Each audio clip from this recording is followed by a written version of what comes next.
Please tell me the answer. Is fate unchangeable? Man's existence is never without meaning. And though it may be a fleeting dream for now, if we combine together, we can get Genso Suikoden 6 made in our lifetime. Hello YouTube, Genso Suikoden #1 fan, the Miyazaki Man Si, and today I have gathered the stars of destiny, some of the biggest JRPG YouTubers in existence, to talk about their favourite memories from the Genso Suikoden series. The Suikoden HD remake is coming out in the new year, and what better time to unite together, talk about our favourite moments from the entire series, all the way from epic boss fights to kick-ass music, emotional stories and memories that will last for a lifetime. So without further ado, take it away, my mate the gaming shelf, Taylor.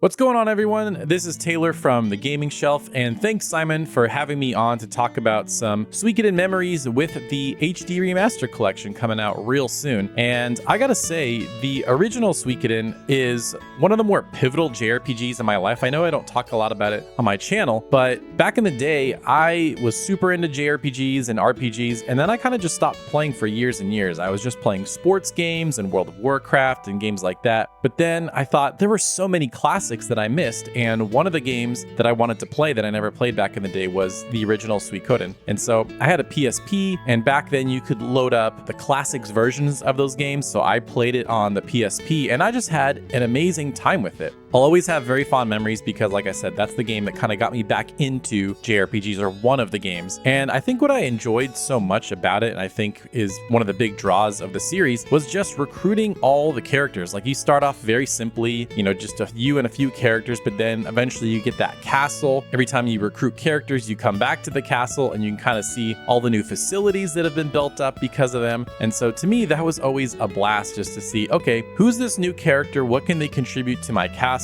What are they like in combat? And because combat has 6 characters, there's some wild stuff that you can do in combat. So to me, that was always my favorite part. And then also, every time you go in the bathhouse, you get like a random little interaction with one of your characters from your castle, one of your party members. So I always found that amusing. And also, the game just has really incredible music. And when I'm looking at the remaster footage, I'm like, man, this game just still holds up incredibly well, both from the music, the themes, the story, even visually, like deciding to do pixel art instead of just like kind of low poly 3D characters like a lot of the JRPGs were doing at the time. Anyway, those are some of my most fond memories. I loved the original Suikoden. I never played Suikoden 2, so I'm very excited to play 2 on the remaster collection, and even replay 1 since it's not that long of a game depending on what you want to do with it. So thanks once again, Simon, for having me on the channel, and I hope to see you guys over on my channel, The Gaming Shelf. Thank you so much, Taylor the Gaming Shelf, for your Genso Suikoden memories. Couldn't agree more. You're going to enjoy Genso Suikoden 2, my man. Next up, we got Hellfire RPGs. Hellfire RPGs here. Thanks for inviting me to be part of this. Honestly, any mention of the word Suikoden and I'm on board. This series meant so much to me back in the 2000s. We had Suikoden, MSN Messenger, internet forums. What a time to be alive. And while the latter two may be dead in the water, at least Suikoden has resurfaced with the upcoming remaster. I am so happy that people can finally experience these titles for the first time. When I was asked to talk a bit about my favourite moment in the series, the answer was obvious. It had to be Luca Blight. My god, is there a more psychotic villain out there? If you're out of the loop, Luca is known as the Mad Prince, and he's infamous for his unmatched cruelty and bloodlust, and this was born from his tragic childhood. I mean, we often see characters in JRPGs who are designed to be just over-the-top evil, but few pull it off as well as Luca Blight. His sadistic, ruthless character is first truly highlighted when his army attacks the village of Ryub. Rather than simply just murder everybody like most pure evil villains would do, Luca instead plays with his prey. This iconic scene features a villager pleading for her life. The Mad Prince, in a twisted display of cruelty, orders her to act like a pig if she wants to be spared. Then, of course, he slaughters her, shouting "Die pig" in the process. This short, unsettling scene has stuck with me forever. It is just so powerful in telling us exactly the kind of person Luca Blight is, which is why the battle to actually take him down is one of the most epic fights in gaming history and my number #1 moment in the entire series. Now, Luca is not the kind of enemy that you can simply defeat with your party. It takes a sound plan and about half an army to down the Mad Prince. After the majority of Luca's unit is killed by an onslaught of arrows, the preceding battles involve taking him on with not 1, not 2, but 3 parties of characters. That's essentially 18 warriors against an already weakened Luca. But that is still not enough. After even more arrows, the decisive 1 vs 1 duel begins between Lieu and Luca, who is somehow still standing. This entire event felt epic. From the ambush to the multiple attacks to the final one-on-one duel to his final words. Luca was a beast and defeating him felt so good. I have played through this epic scene many times over the years, and the fact that I'm so excited to experience it again in the remaster says a lot about this Luca fight and the game in general. Thanks again for inviting me to be part of this, and I hope to see you over on my channel soon. Thank you so much for that contribution, Hellfire RPGs. You are absolutely right. The Mad Prince himself, one of my most iconic memories of the game too. I could talk on and on how he is the perfect villain. He's the ultimate villain, but I'll go into that into my memories of Genso Suikoden following at the end of the video. Thank you so much. Make sure you check him out. Check out the Gaming Shelf Taylor's channel as well as all of my other honored guests in this video. Next up, we have Chicken Fillets. Hello, John aka Chicken Fillets here, and thank you to the Miyazaki Man for having me on to discuss my favourite Suikoden moments. Now for me, I was a late player when it comes to Suikoden 2. The reality is the JRPGs which I played beforehand was just the likes of your Final Fantasies and Persona. But when I finally got my hands on Suikoden 2, which I played on the PSP, what a joy this game was. Now the main man with the plan of this channel is asking me what my favourite moment from said game is. Well, I've got one which always sticks to mind. Now for most, I would believe that they would tell you about certain story beats, highlights from music, etc. But one thing which surprised me and has stuck with me is the amount of recruitable characters. It is absolutely insane. Where your bog standard JRPG will usually have a party which consists up to about 8 to 10 party members, but no, Suikoden 2 ups the ante and you can get 108 recruitable characters. The thrill of the hunt was something else when it came to finding all these characters. Now with the likes of the Suikoden 1 and 2 HD remasters on the way, we'll be able to do this all over again. Or, and I think we all want this, I think we all want a Suikoden 6. And I mean, imagine how many characters you'd be able to recruit in modern day gaming. That would be absolutely insane. Thank you for having me on this collaboration. I've been John, aka Chicken Fillets. And until next time, tatty bye. Absolutely, Chicken Fillets. Suikoden 6 would be a dream come true. Fantastic offering to collaboration. Thank you, my man. Next up, we have Cali Q Gaming. Let's see what you got to say. So what's going on, guys? It's Cali Q of Cali Q Games, and when my friend Simon hit me up about his mission to unite all of the Suikoden content creators and lovers together, I was just extremely touched. I think his channel is absolutely phenomenal. It's the channel called Suikoden 6, and he's just an all-around amazing guy giving away a ton of exclusive Suikoden merch. If you are a fan, this place, this site, this channel is the place to be. So he also hit me up and asked me what is my favorite moment of the Suikoden series, and boy do I have a lot, but I have to boil it down to a specific game and specific moments in that game, and I won't try to give too many spoilers, but I'll just share what my thoughts, what my feelings was, and a little bit about how it made me feel. Now, one of my favorite memories of the entire Suikoden series has to come from Suikoden 3. If you know my channel, or some of you may be getting introduced to my channel, I absolutely love this game, and it is my favorite Suikoden of the entire bunch. Now, I know it kind of veered off the path that 1 and 2 set, but that's what made it unique to me. It made it very special to me. And I will never forget that moment when I had to play with the different protagonists and see all of their different perspectives eventually meet into one amazing storyline. From Hugo's emotional moments to Jadot's just history and background, and then you had Chris's development as a character, as a person throughout her story. It just really brought a warm feeling to me as I was playing this game.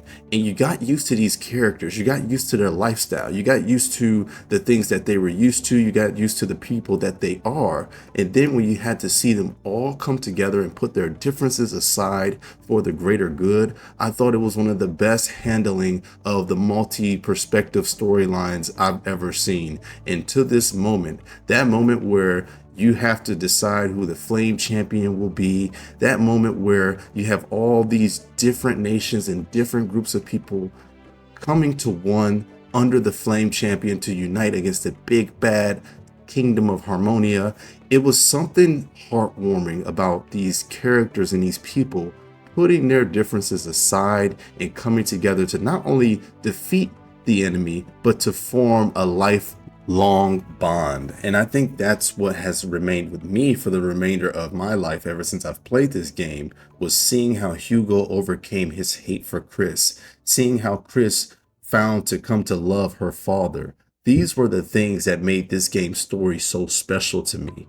Let alone when I first played this back on the PS2, I didn't quite know what I was getting into because I was relatively still new to the Suikoden series. So when I saw all these recruitable characters, this HQ that you could build, I was just in love with this game. And again, as for a particular moment, that moment when you select the Flame Champion, or in my case, where Hugo becomes the Flame Champion, will forever be one of those moments that I was just so proud.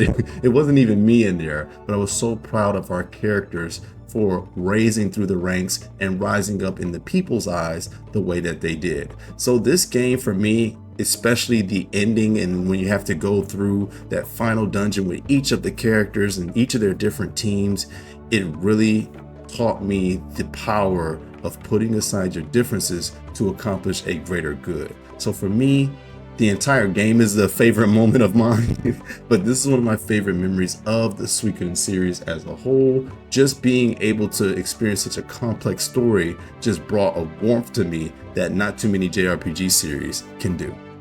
Thank you so much, Simon, for your invitation, and I love your mission and I support what you're doing 100%.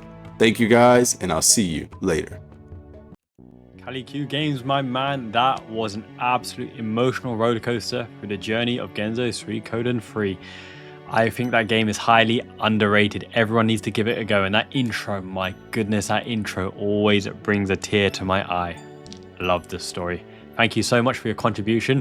And next up, we have another RPG legend who I actually visited an active volcano in Kagoshima, Japan just the other day, the Kiseki Nut. Now, he hasn't actually played Genso Suikoden yet, but he's a fan in the making, and I caught up with him in the aquarium in Kagoshima to get his thoughts on the upcoming remake. He's played Eiyuden Chronicles 100 Heroes, and he gives us a comparison. Genso Suikoden 2 remake is coming out in the new year, and I've got a very special guest, one of my favorite RPG content creators of all time, the Kiseki Nut. How you doing, guys? Yeah. Much respect, much respect. What are you looking forward to in the game? Well, I played Eiyuden Chronicle 100 Heroes, and I'm not very well versed on Suikoden at all. Like, I know that they've got, 5 mainline games? Yes, five that's right, mainline 5, games? yes. And I know that Suikoden 2 is largely considered as one of the greatest RPGs ever made. A lot of people consider it the greatest RPG ever made. So, obviously, I'm hoping that I'm going to be having a similar kind of experience with it. I'm just hoping that no one spoils it for me. I don't want anyone to tell me what happens in the game. I don't want anyone to, give me an idea of how the combat works or how the mechanics work. I just want to play it as blind as possible and see if I have that kind of same feeling. Because that's basically what I'm looking for the most. I'm looking for the games that really stick in the memory even years later. So it's not very long to wait now, is it? No, very, very soon. Which console were you going to get it on? Most of my stuff is on PC. Most of the stuff is on PC. So I'd like to think that's... Steam. Yeah, Steam. If it does come out, as long as it does come out on Steam and the the port isn't terrible, because like PC ports from Japanese companies tend to be a bit suboptimal, and I think I'll go with that. Indeed, indeed. And from what you know so far, what is the one thing that you think will strike out? Characters, music, storyline. From what you've known about the reputation so far, what's the one thing you're looking forward to first time playthrough? Characters and storyline. Characters and storyline, 100%. I mean, like, the characters, obviously there's so many different characters in the game as well, but I know that the storyline has, well, I've heard that the storyline has, like, quite a few highlights and stuff like that. And obviously that, again, is why I want to play it as blind as possible, and I don't want people telling me, oh, yeah, we're going to have this part here in Chapter 2 or something like that is going to be insane. But I don't want that at all. I want to see it as blind as possible, enjoy it as blind as possible, so, yeah. Absolutely, and as the main Suikoden man, number one Suikoden fan in the world, I think he's up for a brilliant, beautiful surprise. So everyone make sure you watch the Kiseki Nut's channel as well. He does top-notch RPG content, and we've converted a brand new Suikoden fan in the new year. Well, supposedly, yeah. Huzzah, good Yeah. man. Excellent. Thank you for coming on. Thank you very much, yeah, cheers mate. Appreciate it. That's always great to meet RPG legends in the flesh. He's a good lad. He's from Britain as well. My kind of man. He's one of those recruits that you get late in the game to the Genso Suikoden game and series, right? But next year, he's definitely going to enjoy it. Speaking of moments to enjoy, we all share similar memories. Oh my goodness, the Suikoden games have so many powerful, lasting moments. My good friend and ultimate champion of the RPG Figuring Out Gaming show. He's won back-to-back shows. His RPG knowledge is absolutely indescribable. Top of the mountain. David Vinc, take it away. Hi there everybody, this is David at the channel David Vinc, and thank you so much for having me on, Simon. Suikoden is a series near and dear to my heart. I've played all the games in them, and there's definitely some great memorable moments, but I have to say, the most memorable moment for me is just everything involving Luca Blight from Suikoden 2. I love him. From the time that he is very first introduced and he's slaughtering those villagers, and he's like, hey, oink like a pig! And this girl's like, seriously? Okay, oink, oink. And then, die, pig! Boom! Chops her freaking head off. Her eyes become as big as like dinner plates. It cracks me up every single time. But the really cool thing about him is that even though he's set up as like the main antagonist of the game, you kill him halfway through, but his legacy still lives on even after his death. He is easily one of the most sadistic and cruel villains in the entirety of gaming, even terrorizing really annoying little girls, killing his own father in his quest for absolute power, and whenever you do confront him, the bitch is like a force of nature. Just in order to kill him, you gotta split your party up into 3, so you have 18 on 1, and then you tag team him and give him no quarter whatsoever, finishing him off in a hail of arrows. And then you think, hey, well, the game must be done, I just beat Luca Blight. But no, there's a whole lot more to it. Thank you again for having me on, Simon. I really enjoyed this, and I do hope to see all of y'all on my channel, David Vinc, in the future. Have a good day. Thank you, David, for that epic contribution. Luca Blight is Ichiban. He's the best, the number one badass in all video game history. Forget Sephiroth, forget Jack, forget whatever you want to say. Luca Blight, or Luca Brighto, as he's known in Japan, pure personification of evil. His quotes are memorable. I mean, he says it took hundreds to kill him, but he killed by the thousands, and he doesn't even have a true rune. Big up Luca Blight. In fact, on the pre-order bonuses, I've ordered the one with the Luca Blight chalice. Can't wait to get my hands on that one. And alrighty, next up, he has put an epic contribution together of one of my favorite characters in the entire Genso Suikoden series. Take it away, Cold Knights Gaming. Jay, your tribute to Odessa makes me emotional, man. Odessa Silverberg. When I think back on the most powerful moments in the Suikoden series, the time you spend with her in the first few hours of Suikoden 1 always comes to mind. As you flee the quickly closing Imperial army, dead set on capturing you and your friends after you tried to shield Teddy from them, she appears from behind a great-grandfather clock at the inn in Lennon Camp to lead you to the safety of her hideout. The hideout of the very liberation army she started. She did this selflessly, not knowing that this very decision would shortly lead to tragedy later on, when she would meet her end below the Kayaki Inn. I'm Jay from Cold Knights. I've joined Miyazaki Man to look into our favorite moments in the Suikoden series, and mine is the life, death, and tragedy of Odessa Silverberg. Let's get into it. Born into the esteem and wealth of the aristocracy as a member of the Silverberg family, Odessa never really thought too much about what was going on with the Scarlet Moon Empire. She would grow up to meet a man named Achilles and fall in love with him.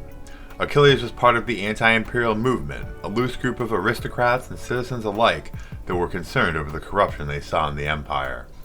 Achilles would come to be arrested and accused of harboring fugitives from justice by the very man who would become our hero Tyr's first imperial commander, Kraze. Given a last wish before facing execution, he requested to marry his beloved fiancée. At the ceremony, Odessa uses a magical ring to blind the guards and soldiers, and tries to escape with her love. He is killed in the ensuing melee. His dying words to her were, "Defeat the Empire." In her wedding garb, Odessa fought off the soldiers and fled, and would go on to recruit the first members of the Liberation Army shortly thereafter. After her rescue and meeting of Tyr and his party, Odessa sent them off to rescue two allies of the movement, Varkas and Sidonia, who they had ironically enough helped to capture earlier. Now beginning to trust the party, Odessa reveals to them her plans to develop fire spears to fight off the Empire as the Liberation Army grows stronger and move towards a penultimate clash with them. She travels with them to meet an operative that will spirit the plans away to the Liberation Army's secret factory to be produced. Odessa has an emotional conversation that night with our hero, revealing the pressure she is under and that she just wishes she could live a normal life. She remarks about how his eyes make her comfortable, and that he has a way of making people open up to and trust him. She hints at her feelings of impending doom and death, and what should happen should she fall. They do not finish the conversation as Kage shows up to transport the plans. They complete their mission and head to bed. Before we get into the details of her demise, let's look at the parallels between her and the Liangshan Marsh Bandits that serve as a template for the Liberation Army from Water Margin, the Chinese classic Suikoden is based off of. Chao Gai came to lead the group of outlaws after leaving his position as a government official and recruiting other former government officials dissatisfied by the corruption of the state. They would go on to rob and plunder government convoys and transports in the name of their cause, which was to deliver justice on heaven's behalf. Just like Odessa, Chao Gai is cut down while leading his band, and in his dying breath passes on the torch of leadership. Just like Odessa, he is not one of the Stars of Destiny, for he dies before their grand assembly. Both Chao Gai and Odessa are the progenitors of their respective movements. Upon returning from their mission to deliver the plans, the party sees the inn at Linnenkamp has been attacked. Odessa rushes down into the hideaway. You follow, and after battling a few groups of soldiers to the death, find Odessa crumpled on the ground. She is bleeding, and it is obvious she is mortally wounded. A child crawls out from under her fallen body, and she reveals she sacrificed herself to save the child, remarking she chose the safety of the child over being a soldier or leader of rebels. She dies in Tyr's arms, bequeathing him a ring to deliver to her estranged brother Mathieu, a tearful message to her lover Flick, and an ardent plea for Tyr to take up the mantle of the leader of the Liberation Army after her passing. He agrees, and she selflessly asks them to discard her body in the water in lieu of proper burial, so that nobody within the ranks will learn of her demise and lose heart in the battles to come. The scene ends with Victor saying his last goodbyes. Odessa Silverberg lived a short, tragic, but meaningful life. Her sacrifice in the name of rebellion and the love and defense of those who are defenseless and without a voice would go on to lead the Liberation Army through their trials and tribulations against the Scarlet Moon Empire. Members like Victor and Humphrey would be inspired by her actions. Tyr would remember his time with her forever. She is an iconic and often forgotten character in the annals of Suikoden series history. In closing, I want to thank Miyazaki Man for allowing me to share these moments that brought me both so much joy and, yes, legitimate tears in my time with Suikoden. I want to leave you with a reading from Suikoden 2, where Flick recounts his feelings about Odessa. Odessa wasn't just my lover. To me, she was the only person I ever really looked up to. She taught me a whole new way of thinking, a whole new way of looking at life. She is the reason I became the man I am today. So it's not that I can't forget her, I don't want to forget her. Whoa, that was an epic tribute, Jay, to Odessa Silverberg. Smash a like on this video. Make sure this video gets seen. We need to increase the awareness of Genso Suikoden to the masses, to all the JRPG fans everywhere. You have to buy the HD remake in the new year. Convince Konami that this is lucrative. We need a continuation of the Genso Suikoden series. We need Suikoden 6 in my lifetime, in all of our lifetimes, for all of these epic moments from all of these epic YouTubers. Combined here, over 200,000 subscribers. We can do it. We can get Genso Suikoden back into prominence, back into the light. Now, I'm going to give you my favorite memories from the series as well. I collect so much merch. I'm doing everything I can to support this series, support Konami, and get those games made. The difference between Genso Suikoden and a game like Final Fantasy is rather than against a big bad evil, against a monstrosity, overwhelming power, it's man versus man. They are on the opposite sides of the war. They're doing what they can to protect their hometown, their loved ones. There's no right, there's no wrong. You play the cards that you were dealt on your side of the war. Heroes step up along the fates and threads of destiny to make their impact felt. One moment in time when all the stars align, you have that destiny in your hands. It might be a cruel fate, but you see it through to protect the interests of the nation, to protect the world, your loved ones, and everything that you hold dear as well. The music, a 4-disc OST in Genso Suikoden 2 rings my heartstrings again and again. I have no script, I have no cuts and no edits. This is purely from the heart. This was unplanned, and I'm just going to give you my memories of the game. Now, when I first played it, right, my dad owned the first video game store, import video game store in the UK. I want to say 1993, there or thereabouts. Tars Video Games. It was a little bit dusty. I got a bit of asthma from that as well. I digress just a little bit.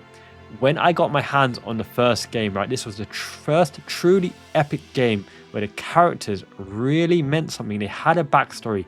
Hicks trying to protect Tenga from Necklord the Vampire. Luca Blight, as David mentioned, from Hellfire RPGs as well. Wow, how badass, how much of a combined effort it took. I've never seen it before. You have so many characters on your roster and they have to combine forces to take over this overwhelming beast of a man who's absolutely raising and causing carnage across the land, except from the fact that when you look into his backstory, he has a very sad and unfortunate backstory with his sister, with what happened to his mother, with his cowardly father, King Aegir's Blight, for example. There's no defined evil in this game. Everyone has a reason for doing what they need to do, and those that don't have a reason, we need to find out in the upcoming games. Now, when Genso Suikoden 5 was made, I entered university, and this was a return to form of the series. When I saw the trailer for Genso Suikoden 5, I was like, the party of 6 is back. The music is back. The feeling of castle building, of recruiting the stars of destiny, that everyone has a part to play in the war to come as well. The twists, the turns, the politics, the mini games, the cooking mini games with Hayo the chef as well, climbing that little mountain, Chincharonin, the dice game. Everything about the game is utter perfection for me. There'll never be a better game than Genso Suikoden 2. Although Genso Suikoden 1 and 5 came close in my opinion. I like games such as Vandal Hearts. I like games such as Super Mario RPG. I like games like Final Fantasy X, for example. But Genso Suikoden, what a series. You know what I mean. If you've played this series, if you've played number 1 and 2 especially, it will live with you for a lifetime. This game means everything to me. And you guys, my friends, YouTubers as well, thank you so much for your contributions. Everyone, make sure you check out their channels. They put their heart, sweat and tears and time into contributing to this collaboration. Domo arigatou gozaimasu. Thank you so much. Like, share, comment below your favorite memories of the Genso Suikoden series as well. I would love to hear them. Let's get this channel as our headquarters for uniting the Genso Suikoden fan base and getting our favorite game continued. Until next time, Genso Suikoden #1 fan, the Miyazaki Man Si. Have a great day, everyone. Let me know if you want to join in future collaborations as well. Until next time, Janet means ciao. Thank you.